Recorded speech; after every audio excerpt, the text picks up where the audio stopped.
कहत कबीर सुनो भई साधो। संत कबीर जी अपने इस दोहे के माध्यम से मनुष्य को यह समझाते हैं कि यहाँ इस संसार में अपना कोई नहीं है। यहाँ सभी अपनी अपनी जीवन यात्रा को पूरी करने में लगे हुए हैं। किसी को अपना कहें तो कैसे कहें।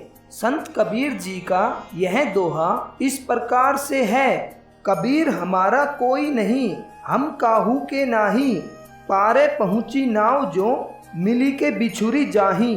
संत कबीर जी कहते हैं कि हमारा कोई नहीं है और हम किसी के भी नहीं हैं। हमारी तो स्थिति वही है कि एक नाव पर ढेर सारे यात्री चढ़ते हैं और नदी के उस पार पहुंचते ही अपने अपने रास्ते की ओर बढ़ जाते हैं। मिलकर बिछड़ना इस दुनिया की रीति है। हम किसी को अपना कहें तो कैसे कहें।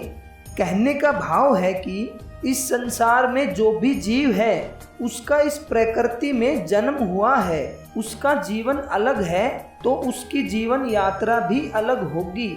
हाँ, ऐसे हो सकता है कि हम अपनी जीवन यात्रा में विभिन्न प्रकार के जीवों से मिले, लेकिन मिलकर बिछुड़ना पड़ता है और अपने जीवन यात्रा हमें खुद ही पूरी करनी पड़ती है।